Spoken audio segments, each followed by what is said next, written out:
তো আমরা যদি ভগবানকে পেতে চাই আগে কি হতে হবে? রাধা রানীর দাসত্ব আমাদের গ্রহণ করতে হবে। তো এই ভাগবতের মাঝে কিন্তু রাধা রানীর নাম নেই, আছে কি গোপীর নাম। গোপীর নাম দিয়ে দিয়েছেন, কেননা সেই রাধা নাম যদি আমরা করতে যাই তাহলে মহাপ্রভু তিনি নিজেই ভাবে গদগদ হয়ে গিয়েছেন রাধা নাম বলতে গিয়ে। রাধা রাধা বলতে গিয়ে স্বরূপ রায় রামানন্দের কোলে যে কত সময় তিনি ঢলে পড়েছেন, ঘুম ভেঙে দেখলেন তিনি শুয়ে আছেন। বলে আমি এখানে কেন স্বরূপ? আমি তো কৃষ্ণ কথা শ্রবণ করতেছিলাম। বলে প্রভু তুমি যে কখন রাধারানীর নাম নিতে নিতে ভাবে বিভোর হয়ে গিয়েছে তাহা তুমিই জানো না। এই ভাগবতীয় কথার মধ্যে যদি রাধারানীর কথা থাকতো মহারাজ পরীক্ষিত শ্রবণ করতে পারতো। শুধু মহারাজ পরীক্ষিত নয়, এই যে এখানে বসে আছে যতজন পরীক্ষিত, যতজন 60,000 মুনি ঋষি, তারাও রাধারানীর নাম শুনে স্থির থাকতে পারবে না। তাই বললেন রাধারানীর নাম কিভাবে আছে? বললেন রাধা রানীর নাম প্রতিটা পাতায় পাতায় আছে। কিভাবে আছে? ছোট্ট একটি গল্প বলি। এক শেঠজির বাড়িতে, উড়িয়া শেঠজির বাড়িতে কাজ করতো এক ব্রাহ্মণ। লক্ষ্য করে শুনবে, সেই ব্রাহ্মণ কাজ করতো, রান্নার কাজ করতো, সমস্ত কিছু রান্না করে দিত। তো ব্রাহ্মণ বললেন বাবু বহুদিন হয় দেশের বাড়িতে যাই না, আমাকে আপনাকে 2 মাস ছুটি দিতে হবে। আমি 2 মাস ছুটি নিয়ে যাব, আমার দেশের বাড়িতে বেড়াতে যাব, পুত্র পরিজন আত্মীয় স্বজন আছে তাদেরকে তো দেখতে যেতে হয়। বলছে ঠিক আছে 2 মাসের ছুটি যে তুমি নিবে, তাহলে আমি একটা লোক আগে ঠিক করি, ঠিক করার পরে তুমি না হয় যেও। বলছে ঠিক আছে। তো ওই বাবু কি করলেন, শেঠজি এই ঘুরে ঘুরে একটা রাঁধুনি আবার ঠিক করে নিয়ে আসে।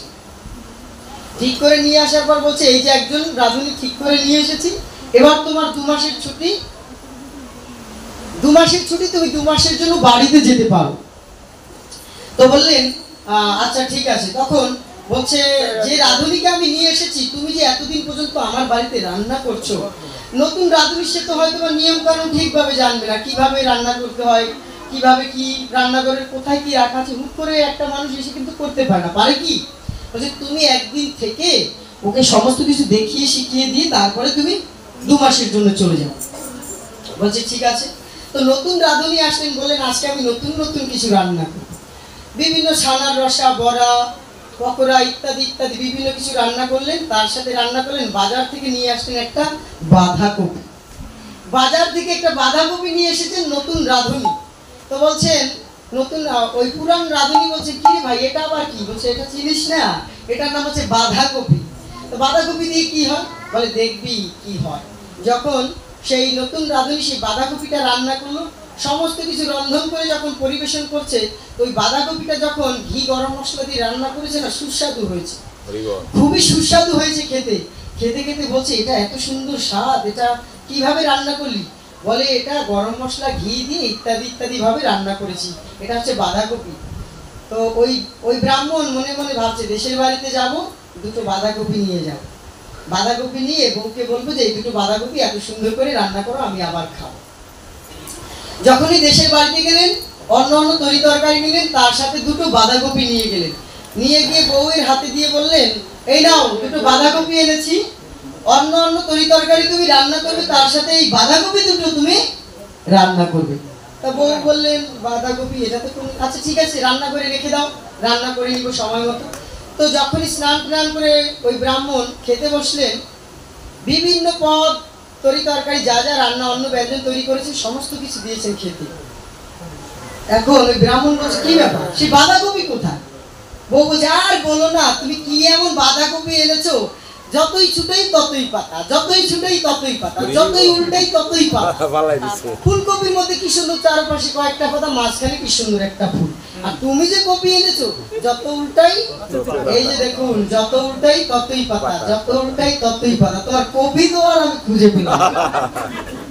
বলে শুধু একটার পর একটা পাট ফুলেই যাচ্ছে, কিন্তু কপি তো আর খুঁজে পাচ্ছি না, তাই আমি সবগুলো গরুকে খেতে দিয়েছি, সবগুলো আমাদের গোমাতাকে খেতে দিয়ে দিয়েছি। যে আরে সর্বনাশ, তুমি কি কাজ করেছো? আরে ওই প্রতিটা পাতার মধ্যে মধ্যেই তো বাধা, প্রতিটা পাতার মধ্যে মধ্যেই তো বাঁধাকপি বিরাজ করছে। আর মহাজন কি বলছেন ভাগবতে,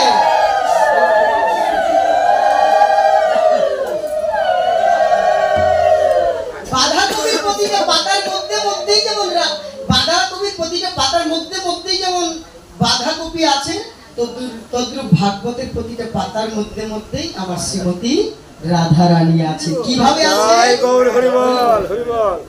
রাধারানী কিভাবে আছে বলছে, এই পাত্রের উপরে যে প্রসাদটি দেওয়া হয়, আমি একটু সংক্ষিপ্ত আকারে বলছি।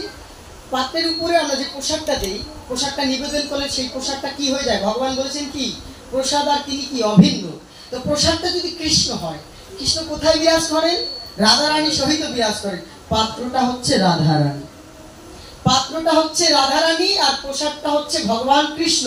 আর এই ভাগবতের পাতাটা হচ্ছে শ্রীমতী রাধারানী।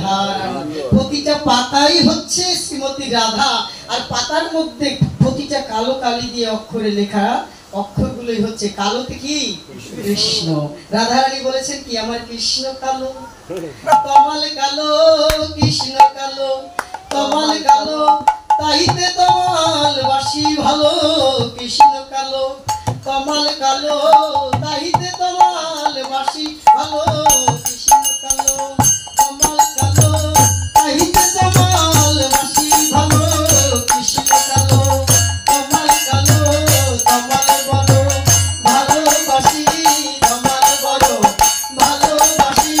তোমার দিলে ছুটে আসি, তোমার বড় ভালোবাসি। এবার শ্রীমতী রাধা যে বলছি ভাগবতে নাই, তো মহাজন বললেন, বাবা ভাগবতের প্রতিটা পাতার মধ্যেই রাধা আছেন। বাঁধাকপির প্রতি পাতার মধ্যে যেমন বাঁধাকপি আছেন, ভাগবতের প্রতিটা পাতার মধ্যে আমার শ্রীমতী রাধারানী আছেন। এই রাধারানী কে বলছেন? গোবিন্দের লাদিনী শক্তি, বৃন্দাবন বিলাসিনী, শ্যাম সরোবরের মরালিনী, শ্যাম সোহাগের সোহাগিনী, মদন মোহন মোহিনী। 10 মিনিট 10টা বাজে কত? আরো 30 মিনিট আছে। আচ্ছা, আরো 30 মিনিট। তার মধ্যে একটু আনন্দ কীর্তন, আমরা একটু নৃত্য কীর্তন করবো না? অবশ্যই। আরে রাধে বৃন্দাবন বিহারীলাল কি জয়। আচ্ছা, আপনারা কি কেউ বিরক্তি বোধ হচ্ছে? আরে না, ভালো লাগছে। জয় রাধে। তো প্রসাদ কি এখনই দিতে হবে? আরেকটি কথা অনুরোধ কমিটির কাছে আমি বলছি, যদিও ভক্তদের জন্য আপনারা প্রসাদের আয়োজন করেছেন, যাদের একান্তই চলে যেতে হবে তাদেরকে পার্সেল করে বা বসিয়ে প্রসাদটা দিয়ে দিবেন। তাহলে কি হয়, যারা বিদগ্ধ ভক্ত তারা দুটো কথা শ্রবণ করবেন, আর সে রাধাষ্টমী তিথি উপলক্ষে সেই কথা থেকে তারা বঞ্চিত হতে হচ্ছে। আমি চাইবো না যে আমার জন্য আরেকজন বঞ্চিত হয়ে যাক, তাই নাকি? আর যারা